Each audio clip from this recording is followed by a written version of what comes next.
we were speaking about London and how dangerous it is to do stuff in London, and we touched on the oligarchs getting sanctioned, but the London property industry is seemingly a good place to hide money if you're super rich, which doesn't make us as people who live in England probably feel that good because we would like to distance ourselves from it. But what is the scale of that kind of corruption in the London property market or surrounding counties as well with mansions and stuff?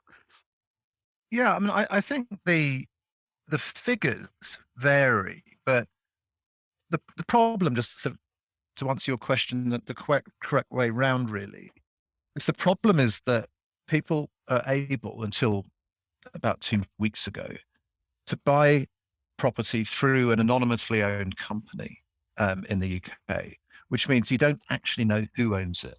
And unless you're very, very thorough an investigator, you can't find out who owns it. So you could walk down, a street in Hampstead, and who knows who owns the places in there? You just Mm. know it's not on the land registry. It's just a company name. So the companies, a journalist in the Financial Times some years ago put it down to, I think, 122 billion pounds worth of property in the UK was owned by anonymously owned companies. Transparency International, the last figure I saw, I think was saying that there are about somewhere £6.5 billion worth of properties that are very likely to connected to dodgy money, and 1.5 billion of that connected to dodgy Russian money. Um, so yeah, it's a really good place to launder your money because obviously the best place to launder your money is into the world banking system. You can put more of it in there.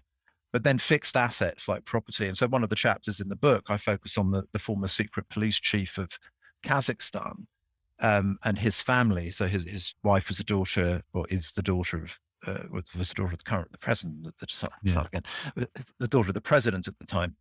Um, and we basically followed up a lead we had and found out that people connected to that family owned 150 million pounds worth of property, largely on London's Baker Street, including what would have been the Sherlock Holmes's apartments at 221B, had he existed. And it's one of sort of the confusing chapters of the book. I freely admit it, because it was worse writing it than reading it. I can assure you that this network of companies that, layer upon layer, like a Russian doll, you peel off one layer of companies, you got another and another and another.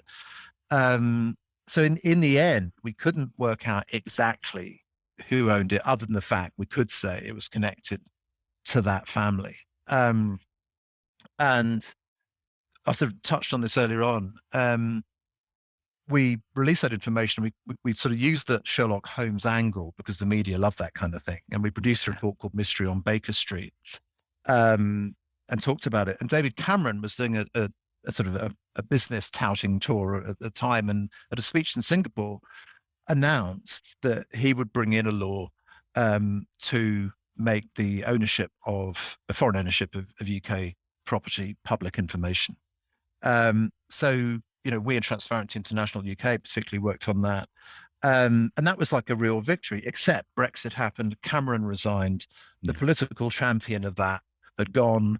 And we've tried ever since to get successive governments to do it, and they haven't until now. Yeah.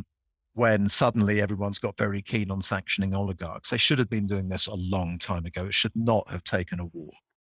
Yeah, I think it's clear to see that we're now tails between our legs trying to make these laws happen. But this sanctions on the oligarchs, they now mean that any foreign entity, business buying land, it will go to a public domain where that's accessible.